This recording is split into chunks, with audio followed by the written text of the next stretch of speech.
challenge is how do you make the learning experience in the classroom more meaningful for the students? The role of education needs to change from getting grades to learning 21st century skills that include communication, collaboration, critical thinking, and so that you're not just a nerd, you know how to work with others. So the beauty of AI is it can be used to solve previously unsolvable problems. But the way that works in the real world is it's not one person sitting in, it is always a group. They bring together people with different disciplines. We are interacting with the people who influence the board, such as Pratham and Central Square Foundation, and then the Center for Excellence for AI in Education in IIT Madras.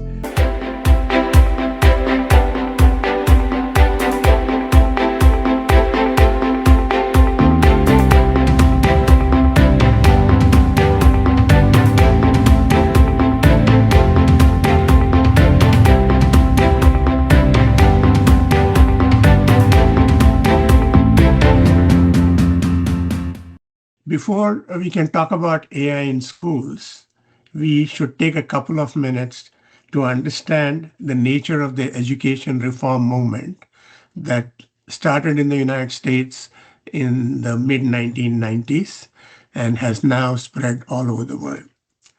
The shift from passive pedagogy, which comprised rote memorization, exam-centric, teacher as a lecturer model, to active pedagogy, competency-based, learner-centered, and teacher as facilitator is a global movement, and India's NEP 2020 is a prime example.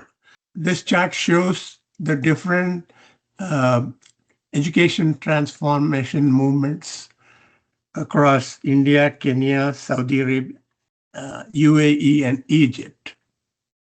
They all have slightly different modalities, but what they share is the dismantling of passive learning models and building verifiable competency-based ecosystems. So while Sambhuti Learning's main focus has been NEP 2020, we are also looking at opportunities to bring in the same kind of transformation across the countries, some of the countries mentioned on this slide. To drive this transformation, the role of the teacher must change from being the sage on the stage to the guide on the sage on the stage who transmits knowledge to the students, to becoming the guide on the side who facilitates student-centric learning. And AI is a key enabler of this pedagogical pivot, serving as a collaborative partner to educators. To implement this successfully, schools need to balance the technology's efficiency with foundation AI literacy, ensuring that students and teachers understand how these systems process information and also recognize their limitations. So now let's start looking at AI in the classroom. The core framework for bringing AI into the classroom includes the following changes. Streamlining the teacher's workload as shown in the slide. The AI handles labor-intensive administrative tasks, allowing educators to reclaim significant hours per week. We estimate it could be as much as 27 hours per week. And that can be then directly applied to working with students on a one-on-one basis, and also for the teacher's professional development. And the way this time saving occurs is through the following AI-assisted teacher task. Automatic grading, which uses an instant rubric for scoring long answers. Lesson scaffolding, where a single text input can be used to generate multiple versions of the lesson plan to address the learning needs of those who are far ahead those who are at average and those who are below. Resource generation, instantly generating complete lesson plan packages, including matching slide decks, printable worksheets, and targeted vocabulary lists. Assessment design, creating diverse quiz formats such as multiple choice, true, false, or open ended questions based strictly on the specific classroom readings. And then communications management, drafting routine email updates to parents regarding student progress, missing assignments, or upcoming school events. The the next task is shift to an experiential pedagogy. AI can help teachers move beyond textbook-based instruction to experiential learning, which actually includes projects and real solving of real-world problems. Then enhancing personalized learning. AI changes the traditional classroom model by adapting educational content to match the unique pace, strengths, and weaknesses of every individual student. Part of the time the teacher saves, as we saw, can be used for personal attention. And then also the AI-enabled blended learning, where learning continues from classroom to the home, where adaptive learning software can enable students to learn at their own pace. Students who fall behind can access immediate hints and explanations, while advanced students are provided with challenging assignments for enrichment. Driving data-informed interventions. AI analytic process complex classroom data to give teachers a clear, actionable look at student performance and progress. Early warning tracking, algorithms flag subtle changes in attendance, engagement, and quiz scores to alert teachers to students who are at risk of failing. Skill gap diagnostics. System dashboards pinpoint exactly which micro skills a student or an entire class is missing, such as fraction division or subject verb agreement. Yeah, so here is a dashboard of a child whose last name is Rohan, and we are looking at the chapter on algebraic expressions. The green colored scores means that it's 75 or above, which we are calling a star. Then 50 to 70 is called an achiever, and below 50 is called a learner. So you can see that the same student in the same class is learning different concepts at different levels. And the teacher can notice that multiplying a monomial by a monomial and what is an identity are two areas where the student needs extra help. So if you aggregate this across the class, the teacher can then get a immediate feedback as to are there certain concepts that need additional explanation for the whole class to understand, or there may be, as part of the analytics, it might create groups of students who have similar needs, and the teacher can plan the appropriate interventions. So in order to learn with AI, you have to learn about AI. So schools must explicitly teach students how AI works, how to use it responsibly, and how to critically evaluate the information it produces. And this includes prompt engineering skills, critical output verification, where the curriculum teaches students how to fact check AI responses against primary sources to catch errors or hallucinations. Bias and ethic awareness lessons demonstrate how AI models can repeat human biases, teaching students to look out for unfair and skewed data. Clear academic integrity. Schools use visual frameworks like a traffic light system to explicitly define when AI is allowed green, restricted yellow, or banned red. technical fundamentals. Students explore the basic of machine learning, neural networks, and data training to demystify how the technology works. But the more important literacy program is for teachers.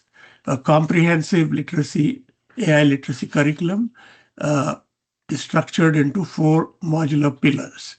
Pillar one is the technical foundation, which covers how AI works and strips away the black box, the myth of technology, establishing baseline literacy. Pillar two is applied pedagogy and differentiation, executing dynamic scaffolding and designing AI resistant process based assessments. Third is human centered mindset, preserving the role of the teacher as somebody who empathizes with the students. And then protecting, and the last pillar is professional development, action, research, and case studies, encouraging teachers to track classroom outcomes empirically, documenting how AI intervention impacts engagement of foundational metrics like oral reading fluency. And then professional learning networks where teachers collaborate and share ideas, lesson plans, and success across school networks. Along with the literacy, there's a need to establish ethics guardrails. Implementing AI successfully uh, requires guardrails such as data privacy compliance, adherence to privacy laws in each of the countries, the human in the loop, where the final determination is made by the teacher. All the other, what AI does is to come up with suggestions, and then the teacher has still the final say in whether he or she follows it or overrides it. Equitable access means trying to provide access to internet, high-speed internet, as well as the access to devices that can enable the child to learn. Then plagiarism mitigation, which is policies shift away from punitive AI detection tools towards authentic process-based assessments like oral presentations and project portfolios. And then finally, social emotional balance. Guidelines preserve the human connection in teaching, ensuring AI support but never replaces the empathy and mentorship of teachers. In summary, we just saw that the AI-led teaching in schools is not just a set of tasks. It requires an ecosystem that seamlessly integrates the various functional components that I have covered in my talk today. The future of education will not be defined by technology alone, but by how effectively educators use technology to create meaningful experiences. AI provides powerful tools, but the teacher remains at the heart of learning. Uh, I know I talked about uh, active learning, the transformation from passive learning to active learning, which has now become a global movement. But the concept of active learning is not new. So I want to share a personal anecdote on that. When I was the director of marketing and business operations at Apple, I happened to attend our business unit function in Austin, Texas. And there we had music and line dancing and so on. And at the end of the show, one of the musicians was introduced to me, and he told me that he is associated with the Sri Atmananda School, Memorial School in Austin, but the main school is in a place called Malakkara near Chenganur in Kerala.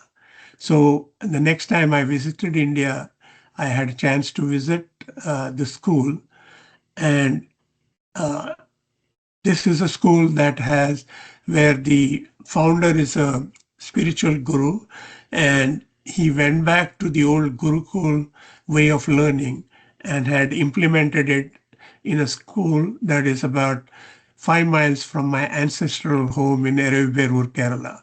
So it was a very pleasant experience for me to interact with the teachers and the students and watch the way they learn using their own personalized projects. And no two projects are alike.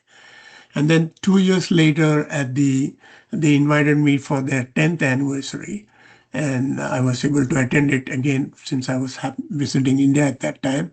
And at that event, I met the national director of ICSE, the head of the Dorab Tata Trust, and even a couple of MPs, because this school had become a national model for the future of education in India. So I thought that it is so fitting that this model happens to be from near my hometown in Kerala. So in the next few minutes, I just want to give you a short overview of the company I co-founded, Sambhuti Learning, which offers an AI-first blended learning ecosystem called Vidya Buddhi. And it keeps the teacher in control of the teaching and learning activities, both legacy as well as AI-assisted ones. Vidya Buddhi can be used to teach all subjects, as you may have seen from the report card that I shared. Vidya Buddhi also supports co-curricular activities such as debating, essay writing, art education, and the most popular one, which is reading skills development.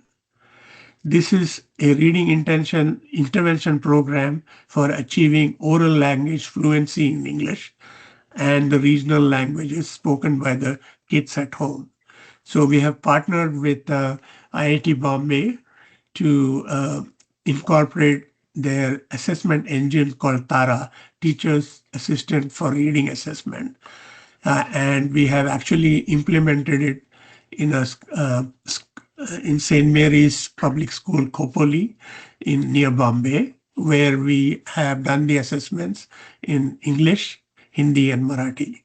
And we actually came up with the intervention program, and the children in third, fourth, and fifth grades participated in it during the summer vacation.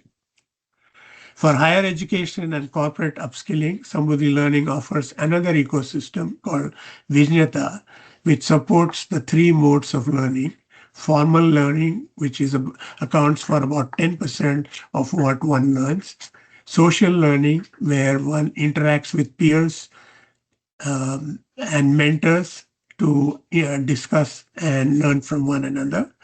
And that's about 20% of your learning. And then the biggest component is experiential learning, which comes through internships and solving of real life problems, both at an individual level as well as in teams. Yeah, so this shows the difference between Vidya Buddhi and Vijnata. So Vidya Buddhi is for schools, whereas in Vijnata's case,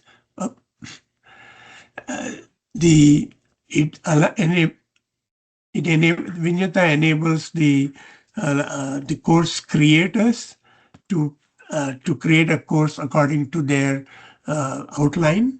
It also enables class discussions, case studies, and interactions where you can measure the involvement of each individual student.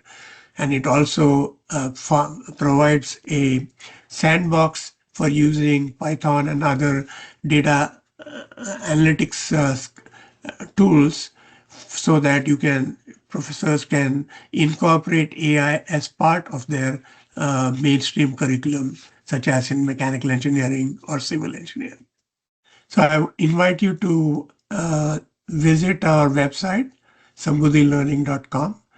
And also our LinkedIn page, where we have shared many of our articles that we have published, both myself and our two co-founders, Mr. Uma Maheshwar Ragi and Mr. Srinivas Rao Poladi have contributed multiple articles. So we would like you to have a chance to note that.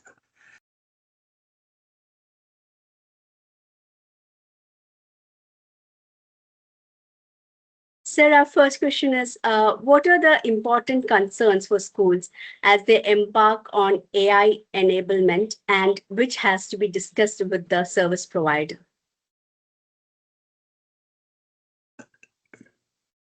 When you say service providers, are you talking about internet service providers, or are you talking about companies like us that provide Companies, yeah, solutions? companies. Yeah. So what in our we have about 10 schools that we are working with now. The company is only 2 years old, and what we do is we engage with the owners of the schools and the principal and a, a set of teachers who are selected by the school, and we understand their objectives, and then we select the portions of our platform that will give them immediate benefits. So we don't try to give. The platform is very powerful and has a lot of capabilities. We fine tune the phased implementation of the platform, and then we also make sure we have product training, which is trains the teachers on how to use our platform to achieve the kind of time savings that we talked about in this webinar. Did I answer your question? Yes, sir, yes. Shall we move on to the next question? So why computational thinking has to be integrated in AI curriculum? Oh, why? Oh, so I know CBSE has just introduced the curriculum for computational thinking and AI. And what the reason why computational thinking has to come first is because AI works on data. So in order for you to be able to extract value out of the data, you need to know how calculations work and what are the different types of analytical tools that are available before you go and automate it using AI. And I mean, so if you look at my career, if you ask me what is my key skill level, it is computational thinking. Is to be able to, I did arithmetic in school, then went to algebra, calculus, differential equations, and so on. Those are all computational tools that have been in existence for the past centuries. So you need to have a strong foundation. You don't have to be a genius in mathematics, but you need to know how data, when analyzed, leads to conclusions. And so, especially in the area of critical thinking, you don't want to have a black box give you an answer and you don't know how it was arrived at. So it's just like very similar is when you have calculators, why do you need to teach arithmetic in schools? Well, the calculator automates the arithmetic operations like addition, subtraction, multiplication, and division. But if you understand the first principles of those four functions, you will be in a better position to use the calculator effectively. Thank you so much, sir. We have a few more questions, and our editor, Sri Kumar, sir, will be joining us. Good to meet you, sir. Yes, thank you for the session and also your answer to the questions that are being raised. So there are two questions there. One is by Sion Padamadan. Sir, if AI can personalize learning for every student, how do we ensure that human values, creativity, and emotional intelligence remain at the heart of education? Well, I think we mentioned that at least in our philosophical approach to this, we are empowering the educator as the agent for education. We are not replacing the educator. So whether it's the K through 12 teacher, the lecturer and professor in a university, and the corporate trainer in a company, what we are enabling them to do is to do what they would like to do more effectively. So therefore, I want to make a very important distinction. We chose to go through teacher empowerment, whereas many of the companies in ed tech, quote unquote, have chosen to go directly to the students and their parents. And so there is no teacher in the loop. And so what happens there is what they learn one way in the class, then they learn a different way through these automated programs. And then it's left to the student to synthesize the two learnings to figure out what makes sense. And that is putting an extra stress and extra time and extra money on that part of the student. So we so between myself and my two co-founders, we have more than 100 years of work experience. I have 50 myself. And so we chose to, rather than, so I know in India, tuitions is big. And you ask the parents, oh, our classload പഠിപ്പിക്കുന്നില്ല. So that's not the right way to go. You want to help the teacher teach in the class and then continue through the blended learning where the assignments are done at home. But those are all part of one learning loop. We don't want two separate loops. See, there is always a concern regarding the use of LLMs, large language models in AI. And there are so much news coming about the use of a particular model and how it can have a kind of bias in the system.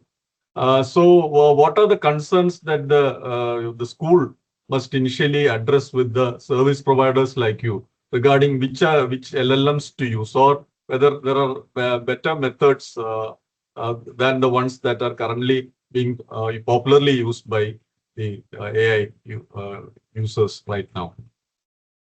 So this is again an important point. Any of you can log into ChatGPT or Gemini or Llamas and ask questions and get answers. But then those answers are kind of unfiltered. What Sambhuti Learning is doing is we are providing the guardrails for to have the questions be as relevant to the topics for each class. Secondly, when we get the results, we do additional verifications to see that there's no hallucination.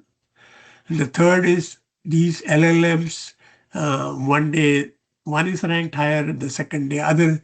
So you as a layperson, you are not in a position to know which is the best solution to go with. So we take that complexity away, put it under the hood, and we use multiple LLMs by picking and choosing which one is the most appropriate for each function. So I am in touch with, so right now we are using imported LLMs from the US, but I'm in touch with Professor Ganesh Ramakrishnan at IIT Bombay. I don't know if you all mentioned this. I'm a visiting faculty member at the School of Management in IIT Bombay. So I met Ganesh personally. I believe he's also from Kerala. And Bharat Gen is the future of LLMs in India. And the difference is you will see LLMs offering Indian languages, but they think in English and translate. What we are trying to do in Bharat Gen is to think in each of the individual languages. It's coming. He's actually giving a talk at the end of this week at a faculty alumni networking event in Bombay. So we are constantly on the lookout for what's the best solution, and our ultimate goal is to create a sovereign solution. Okay, I think you mentioned in the answer to the first question that the what you are doing is putting teacher as the primary focus of the AI enabled atmosphere that we are trying to create. So, which means that the students should be only gradually brought into the use of AI. It's through a guided approach. Is it that way that you are planning your implementation? Yes, everything that the student does has been co-created and approved by the teacher. So we are helping the teacher create the rate at which the students participate. We also are cognizant of the fact that the IT infrastructure is not the same across all schools in India. So we want to give the teacher the opportunity to use AI to prepare the lessons, print it out, and let the students answer with paper and pencil, and then we can scan it and assess it. So we know there's a digital divide. We are not letting that be a barrier in the adoption of AI throughout India.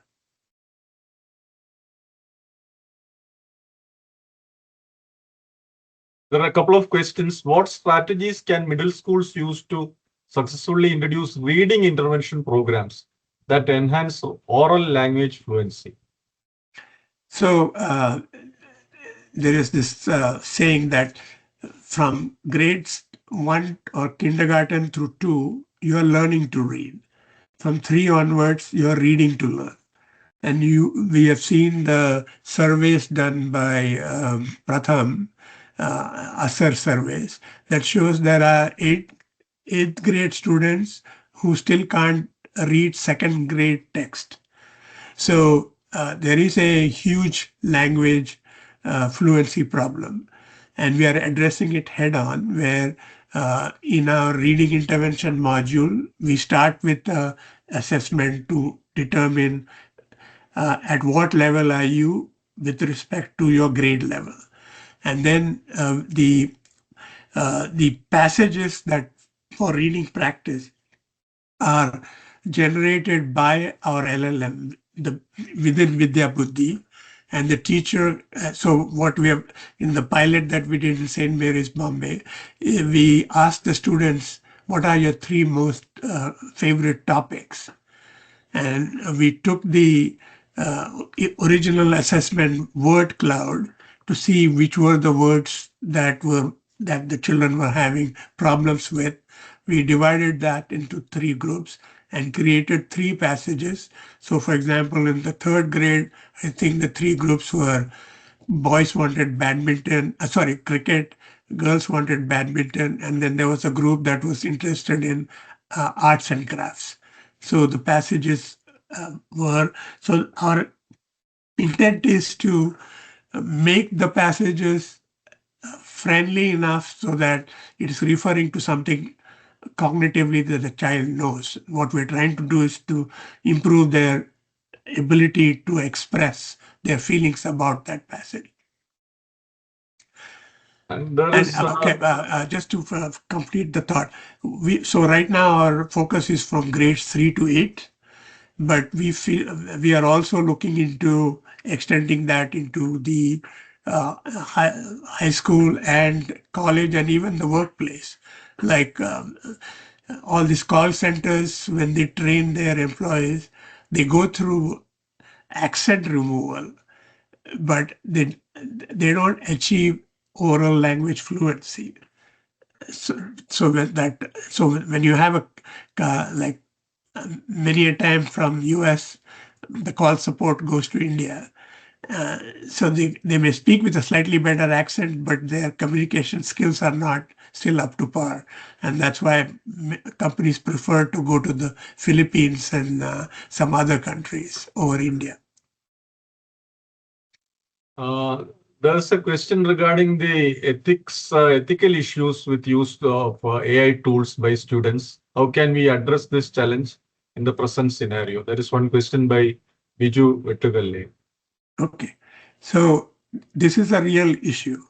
So I'm on the advisory board to the IIT Bombay, where we are discussing what is the future of teaching and learning in IIT Bombay in the age of AI. And all the kids in IIT Bombay are super smart, and the existing pedagogy has really been disrupted for the what you call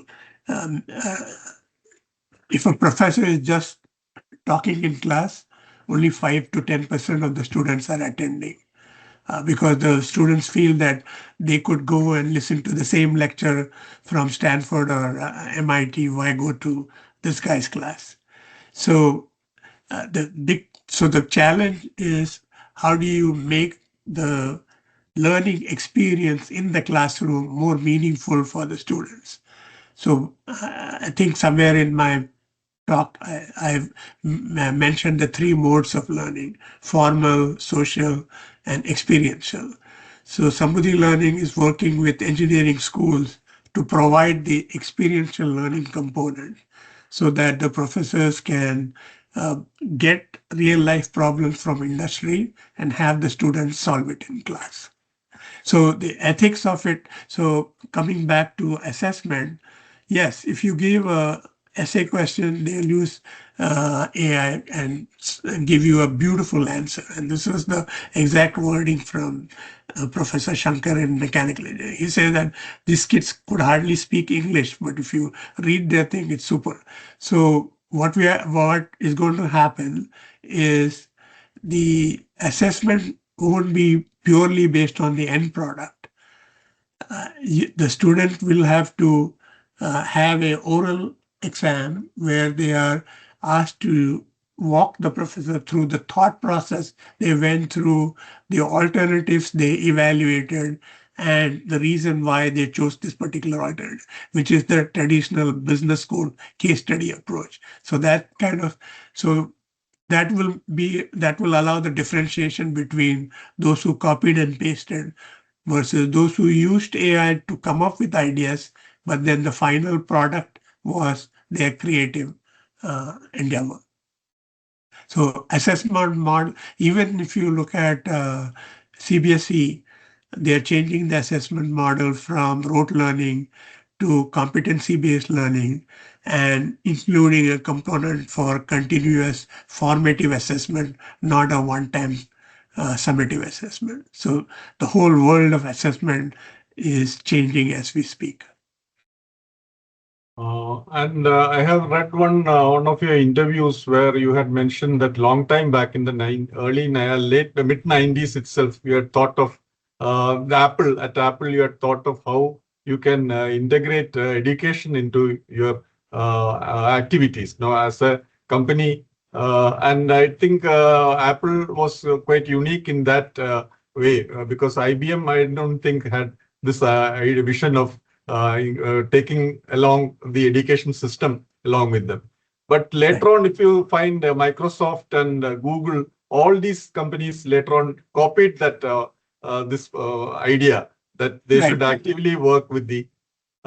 So right now, are you happy with the way the AI companies are thinking of integrating their technology with the education system? I know all the AI companies have created offices for technology in education in India. Microsoft, Google, OpenAI. Uh, but they are looking at it from a technology perspective, whereas the education system should look at it from a child development perspective. So while they may have a good technology, you need companies like us that can take that technology and apply it uh, with all the guardrails and also give the Indian context. So if you go to OpenAI and have it read to you, you're going to get a California accent. What we have done is to moderate that with an Indian English accent, like an All India Radio newsreader accent. You can even further, we have the option of even having it have a localized accent. But we feel that from a creating a job skills perspective, we would like students to get over their local accent and become more of an Indian accent. Then another concern that is expressed across the world, and a lot of papers have already been published, is about the cognitive decline caused by the AI. And that is a concern, especially in higher education, where now students think that attending these lectures is no longer relevant. And there are so many options where they can get this knowledge and skills. And at the same time, their excessive dependence on AI can also impair their cognitive development.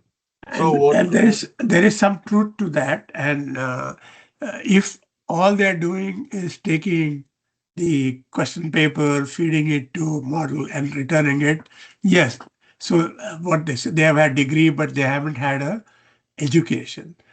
The knowledge has not been, they have not absorbed the knowledge, and they don't have the ability to apply that knowledge to solve real world problems.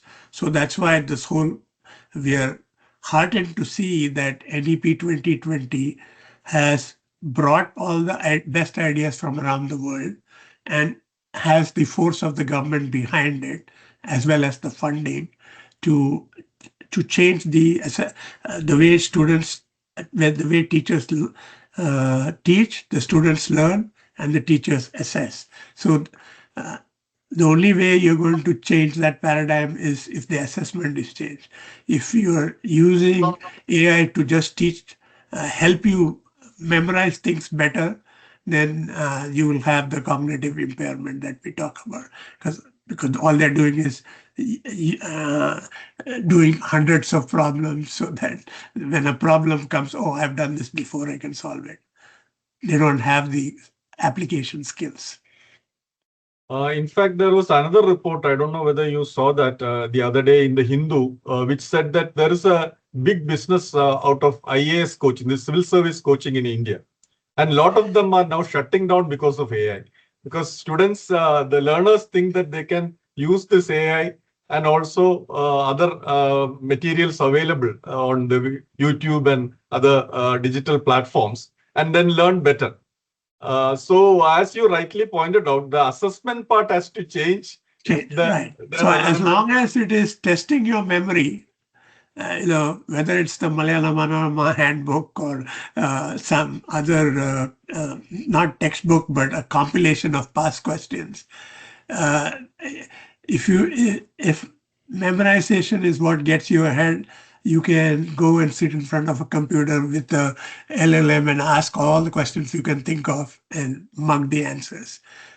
So that's why I can't emphasize enough how the role of education needs to change from getting grades to learning 21st century skills that include communication, collaboration, critical thinking, and so that you're not just a nerd, you know how to work with others.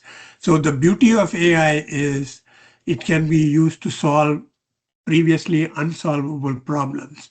But the way that works in the real world is it's not one person sitting in. It is always a group. They bring together people with different disciplines, and they sit and iterate through the problem. So you need to get used to that habit of working with groups, with people with varying skills and varying knowledge, varying areas of expertise. So I think what NEP is doing is starting to build that skill from third grade onwards, so that it becomes almost like a subject, learning the workplace skills. CBSE also, as you rightly pointed out, they have implemented the competency-based assessment for 50% of the questions. But the scale of advancement that is happening with AI, I think that is not sufficient. So the assessment part, in your opinion, has to be given importance, and over which the schools don't have much control. It is the boards that decide the curriculum and the assessments. But we are interacting with the people who influence the board, such as Pratham and Central Square Foundation, and then the Center for excellence for AI in education in IIT Madras. So yeah, we need to work from bottom up as well as top down. Now, let's not forget one important thing is while we go to the other extreme of critical thinking and practicals, you do need to still learn the theory. So now, if you are not willing to go to class, then there is a model available called flipped classrooms. So you learn the text, you read the text on your own, and then you come to class and participate in discussions around the text. So I think that you will see more and more of the flipped classroom model coming in order for to get these students back into the classroom. I was shocked to hear that it's only 5 to 10% of the students who are attending class. When I taught my class in January 2024, I had at least 50% attending. And now some countries have already banned the use of digital gadgets in schools, like mobile devices. They can't use tablets. So do you think it's a development that is good for education, or are they giving a kind of knee-jerk reaction to what is happening with technology? I think I like the word knee jerk. The country of Sweden was one of the farthest ahead, and they have introduced a total ban. As we speak, the city of San Diego is coming up with not a ban, but limitations on what can you use a device in the school for. So and I think I like that. You're not taking the device away, you are stopping the misuse. Because if you take the device away, then you are back, because we know that the new way of learning cannot be achieved by manual methods in a scalable way. I mean, the Malakara Sri Atmananda school was successful because they have foreign devotees of the Guru coming from US and Europe who serve as unpaid teaching assistants in the school. But if you have to have so many teaching assistants in a paid manner, it's not scalable. So that's where AI comes in. And also, there's a question by Amiya Ranjan Naik. Since moral values have long been considered the foundation of school education, does the growing integration of AI risk marginalizing this fundamental objective? If so, might future societies come to depend on AI for the moral development of students, and what ethical and educational consequences may arise on such dependence? Well, you can already see the corruption of moral values by technology in video games and chat forums and all that. So at the end of the day, between the teacher and the parent, they need to set certain rules on what are the appropriate uses of technology, whether it's AI or social media or internet. And what we can do is to give them assignments related to their school that they can do from home so that their time is, they're not bored and the time is effectively used. And then the moral values, I think AI can be used to teach moral values just like it can be used to teach any subject. And you can have, like I know in corporate life, I have taken courses on sexual harassment and any kind of moral issues that is highly illustrated and interactive using technology. So the moral values can be taught using technology. And there is a question regarding how AI can support children with special education needs. Is it already integrated in your system? That we have only started, so we haven't specifically integrated it, but the tools that we are using lend themselves to that. For example, in the latest Mac OS from Apple, I can speak to it in English and you can hear it in Malayalam. So it takes you can adjust the pace at which a child learns based on their abilities. You can change the speed at which the child hears using technology. While the instructor may have spoken at the normal speed of say 120 words per minute, the child you could listen to it at 50 or 60 words per minute. And so, and then all the other accessibility capabilities like people who don't have hands can use a laser pointer. So I think Apple has done a phenomenal job in thinking about how technology can help the people that need additional accessibility. And if you own a Mac, you can go into the accessibility section and find all kinds of things that you have never even thought about. So one simple thing is it can read aloud to you. And Neha Sharma has again emphasized the assessment part. It needs to be redesigned based on the 21st century skills rather than traditional number games. As we come to the close of today's program, I would like to reflect on this core thing, whether this AI-enabled model that we are developing, is it at the one side developing AI complementary skills, and on the other, a lot of skills that AI doesn't have, which is uniquely human. Maybe there are some life skills which UNICEF has given importance. In fact, it's what is going to happen is today people are so crazy about grades, and they kill each other on grades. When you get to the workplace, all that will go away. Because knowledge is now free and democratized. What people will value is your ability to use the specific knowledge needed to solve a specific problem. So that's where AI comes in. It can, generate simulation. I mean, you can use it to generate simulations. So you don't have to find real world problems 100% of the time. It can go and take real world experiences and formulate a question paper on real world problems. So as we come to the close of this session, we are extremely thankful to Dr. Kandathil Jacob for this informative session, where he has also used his hands-on experience in implementing this AI-enabled system in the schools, some of the schools, and also planning to have further such implementations. Before we end, we'd like to have a final word from you regarding what the educators have a lot of concerns about this AI because it's an evolving landscape and it's still not clear.